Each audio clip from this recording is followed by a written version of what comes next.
Hello दोस्तों, नमस्कार, जय जोहार। एक बार पुनः स्वागत है आपके अपने YouTube चैनल पर एक नई जानकारी के साथ। चुनाव जागरूकता अंतर्गत आज इस वीडियो पर पंचायत चुनाव 2025 के अंतर्गत जैसे ही मतदान दल मतदान केंद्र में पहुंचता है तो मतदान के पूर्व कौन कौन सी तैयारी करनी होती है, कौन कौन से कार्य करने होते हैं, आपको इस वीडियो पर देखने को मिलेगी। तो बने रहे वीडियो के अंत तक, काफ़ी महत्वपूर्ण जानकारियाँ आपको देखने को मिलेगी। चलिए, माना कि अब आप मतदान केंद्र पर पहुंच चुके हैं। मतदान केंद्र पर पहुंचते ही सबसे पहले मतदान दल का काम होता है मतदान केंद्र का निरीक्षण करना। मतदान केंद्र का निरीक्षण करने से पहले ये सुनिश्चित कर लें कि आप उसी मतदान केंद्र पर पहुंचे हैं जिस मतदान केंद्र पर आपको जाना था। मतदान केंद्र का लोकेशन बिल्कुल सही है और आप बिल्कुल सही मतदान केंद्र पर पहुँचते हैं। इसके बाद मतदान केंद्र का निरीक्षण करना शुरू करें। मतदान केंद्र का निरीक्षण को आप दो भागों में बांट सकते हैं। पहला है अंदर की व्यवस्था यानी आंतरिक व्यवस्था, और दूसरा बाहर की व्यवस्था यानी बाहरी व्यवस्था। तो देखिए, आंतरिक व्यवस्था यानी अंदर की व्यवस्था के अंतर्गत आप देखें कि मतदान केंद्र में कितने रूम हैं, यानी रूमों की संख्या कितनी है और वहाँ पर साफ़ सफाई है कि नहीं है। यदि साफ़ सफाई नहीं है तो सबसे पहले रूमों को साफ़ सफाई आप करवा लें समय रहते। इसके बाद देखें कि बैठक व्यवस्था किस प्रकार से बनाई जा सकती है, मतदान प्रकोष्ठ कहाँ पर बनाए जा सकते हैं, और जो मतदान दल है वो विश्राम कहाँ पर करेगा। तो इस प्रकार से बैठक व्यवस्था देख लेनी चाहिए। इसके बाद देखना चाहिए कि अनावश्यक बैनर पोस्टर तो नहीं लगाए गए हैं मतदान केंद्र के अंदर। अगर किसी प्रकार का अनावश्यक जो आचार संहिता का उल्लंघन करने वाले बैनर पोस्टर हैं तो उसको तुरंत हटवा देनी चाहिए। कुर्सी टेबल बेंच की व्यवस्था देख लेनी चाहिए कि पर्याप्त मात्रा में मतदान अधिकारियों के लिए कुर्सी टेबल बेंच की व्यवस्था है। यदि आपको किसी प्रकार की कमी महसूस हो रही है तो समय रहते इसको तुरंत ही पूरा करवा लेनी चाहिए और कुर्सी टेबल मंगवा लेनी चाहिए। लाइट्स की व्यवस्था देख लेनी चाहिए कि जो रूम है, कमरे हैं, उसमें पर्याप्त मात्रा में लाइट्स और प्रकाश की व्यवस्था है, बोर्ड बल्ब स्विच आदि सही से काम कर रहे हैं या नहीं कर रहे हैं, तो इसकी व्यवस्था देख लेनी चाहिए। तो इस तरीके से मतदान के अंदर की व्यवस्था को आप निरीक्षण कर सकते हैं और देख सकते हैं और जो भी कमी है उसको पूरा करवा सकते हैं।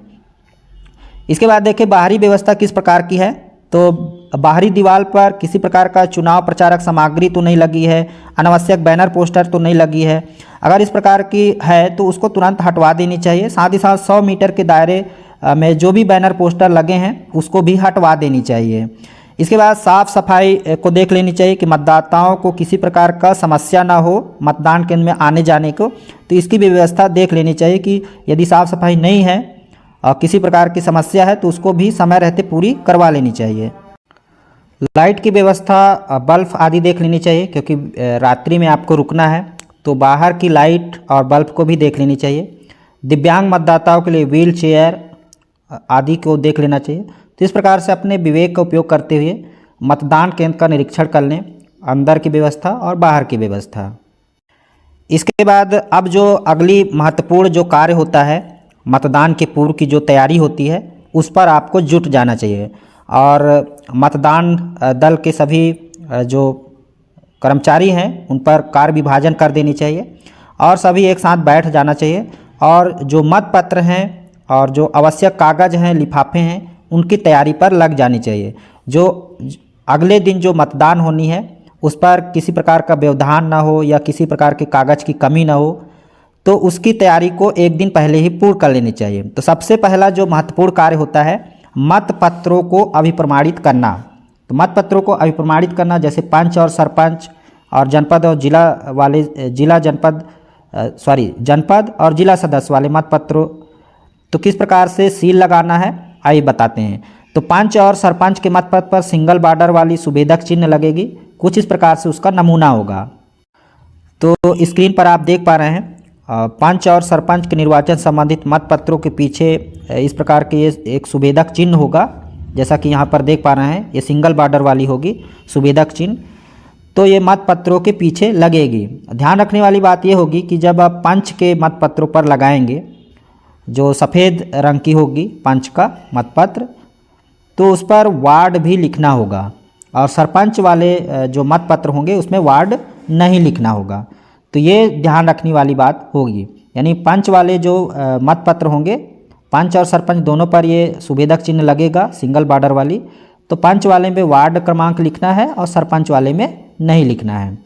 खंड पहले से लिखा होगा, यहाँ पर दिया गया है खंड, खंड पहले से लिखा होगा। मतदान केंद्र क्रमांक आपको लिखना होगा और ग्राम पंचायत का नाम लिखना होगा।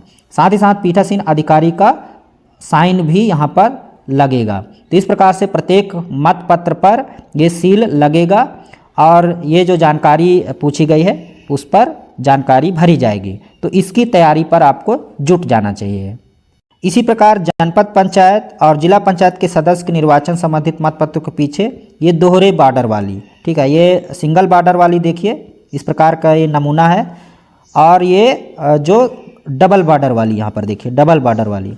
तो इस पर भी ध्यान रखना है, जो जनपद पंचायत का क्षेत्र है, निर्वाचन क्षेत्र क्रमांक है, यहाँ पर भरा जाएगा और जिला वाले में नहीं भरा जाएगा। इसी प्रकार खंड पहले से ही भरा रहेगा। मतदान केंद्र क्रमांक यहाँ पर भरना होगा, जनपद पंचायत का नाम लिखना होगा और जिला पंचायत का नाम लिखना होगा, और साथ ही साथ जो पीठासीन अधिकारी होंगे उनका साइन लगेगा। तो ये इस पे तैयारी करना है। तो इसके लिए आपको जो चिन्हित प्रति मिला होगा उसके अनुसार आप मत पत्रों को तैयार करें। तो सबसे पहले जो गाइडलाइन जारी की गई है उसमें कहा जा रहा है कि 50% मत पत्रों पर आप इस तरीके की जानकारी भर लें, तैयार कर लें, मत पत्रों को तैयार कर लें। तो 50% मत पत्रों को आपको पहले तैयारी कर लेनी है, एक दिन पहले पूर्व संध्या पर, मतदान के पूर्व संध्या पर। तो ये सुवेदक चिन्ह लगा करके और ये जो जानकारी मांगी जा रही है इसको भर लेनी है।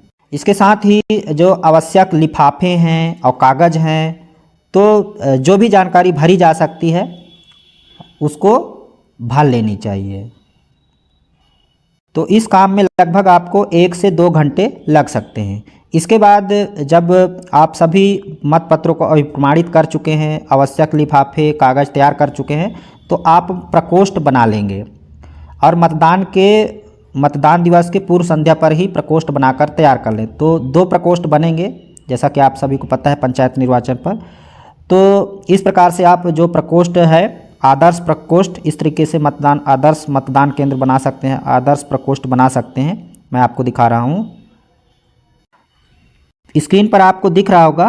तो इस तरीके से आदर्श प्रकोष्ठ बना सकते हैं। ये प्रकोष्ठ नंबर 1 है और यहाँ पर प्रकोष्ठ नंबर 2 है। चलिए शुरू से इसको समझते हैं। माना कि आपका ये मतदान कक्ष है और यहाँ पर पीठासीन अधिकारी को बैठने का है। यहाँ पर 2 दरवाजे हैं, एक तो ये दरवाज़ा हो गया और एक ये दरवाज़ा हो गया। अगर इस तरीके का दरवाज़ा नहीं मिलता है तो फिर भी आप इस तरीके का बना सकते हैं। तो दरवाज़ा के पास ही सबसे पहले यहाँ पर देखिए मतदान अधिकारी क्रमांक 1 के बैठने का व्यवस्था होगी, और उसी के पीछे जस्ट देखिए अभिकर्ताओं के बैठने की व्यवस्था भी बनाई गई है। चाहे तो आप बगल में भी अभिकर्ताओं का या फिर इधर भी बना सकते हैं, है ना। आपको जो भी अपने विवेक का उपयोग करते हुए अभिकर्ताओं को बैठने की व्यवस्था बना लेनी चाहिए। मतलब अभिकर्ता ऐसे बैठे कि जो मतदान अधिकारी क्रमांक 1 है उनके पीछे बैठे, ताकि जैसे ही मतदाता मतदान कक्ष में आए मत डालने के लिए तो सबसे पहले मतदान अधिकारी क्रमांक 1 के पास जाएंगे। मतदान अधिकारी क्रमांक 1 आइडेंटिफाई करते हुए मतदान अधिकारी क्रमांक 2 के पास भेजेंगे।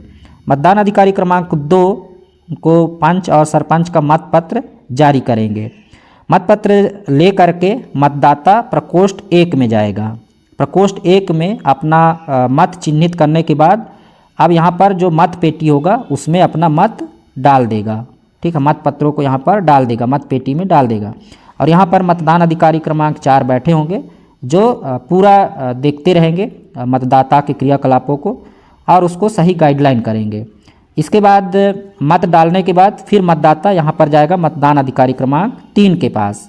मतदान अधिकारी क्रमांक 3 जनपद और जिला सदस्य के मतपत्र जारी करेंगे और उसको प्रकोष्ठ नंबर 2 पर भेजेंगे। प्रकोष्ठ 2 पर मतदाता जाएगा और अपना वोट चिन्हित करेगा और फिर से पेटी पर ला करके डाल देगा। पेटी पर डालने के बाद मतदाता इस तरीके से, अगर 2 दरवाजे हैं तो यहाँ से निकल जाएगा, अगर सिंगल दरवाजा है तो फिर यहाँ से निकल जाएगा इस तरीके से।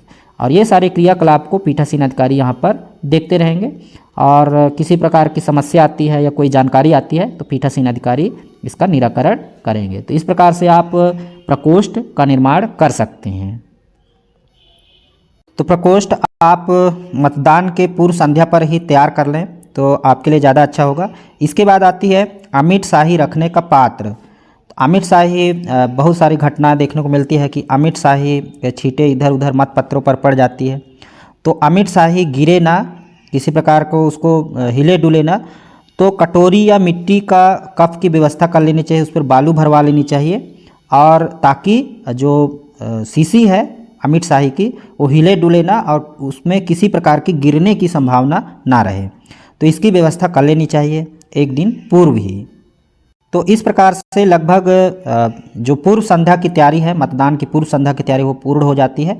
और अभिकर्ताओं को सूचित कर देना चाहिए कि आपको कितने समय मतदान होना है, उसके 1 घंटा पहले आना है। तो ये सभी अभिकर्ताओं को सूचित कर देनी चाहिए। अब बात करते हैं मतदान वाले दिन। तो सुबह मतदान शुरू होने के 2 घंटे पहले तैयार हो जाना चाहिए। इसलिए तैयार हो जाना चाहिए क्योंकि आप सभी को जो अमिट शाही है या फिर मतपत्र है टेबल पर जमाना है, सारे कागज़ जमाना है। तो सुबह जल्दी तैयार होकर के सारे कागज़ों को टेबल पर जमा लेनी चाहिए, पूरा व्यवस्थित कर लेनी चाहिए, मत पेटी को तैयार कर लेनी चाहिए। और जैसे ही अभिकर्ता आएँ मत पेटी को सील कर मतदान के लिए तैयार कर लेनी चाहिए। तो भीड़ ना हो इसकी व्यवस्था भी मतदान वाले दिन ही तुरंत करवा लेनी चाहिए, सुबह ही करवा लेनी चाहिए। अनावश्यक लोगों का आवागमन मतदान केंद्र के अंदर ना हो, तो भीड़ की व्यवस्था को ध्यान में रखते हुए जो भी सुरक्षा गार्ड है उनको दरवाजे पर खड़े कर देना चाहिए। इसके बाद जैसे ही अभिकर्ता आते हैं उनके आईडी जारी करना चाहिए और मत पेटी का सील करना चाहिए। और इसके बाद पीठासीन अधिकारी के द्वारा मतदान की घोषणा की जाती है। तो इस प्रकार से आप मतदान की जो पूर्व की तैयारी है बहुत ही सरलता से कर सकते हैं। उम्मीद करता हूँ आपने पूरी जानकारी समझ लिया होगा। और ये सारी जानकारियाँ छत्तीसगढ़ राज्य निर्वाचन आयोग द्वारा पंचायत निर्वाचन हेतु पीठासीन अधिकारियों के लिए जारी की गई मार्गदर्शिका के अनुसार है। तो मेरे बताए गए चैनल के अनुसार किसी प्रकार का कार्य या नियम पर बदलाव होते हैं, यदि आपको किसी प्रकार का संदेह या डाउट है तो आप छत्तीसगढ़ राज्य निर्वाचन आयोग द्वारा पंचायत निर्वाचन हेतु पीठासीन अधिकारियों के लिए जारी की गई मार्गदर्शिका का अवलोकन कर लें और इसी को ही सर्वमान्य मानें। चैनल पर नए होंगे चैनल को सब्सक्राइब कर लेंगे, इसी तरह की जानकारी आपको मिलती रहेगी। फिलहाल इस वीडियो में इतना ही, मिलते हैं नई जानकारी के साथ, तब तक के लिए जय हिंद।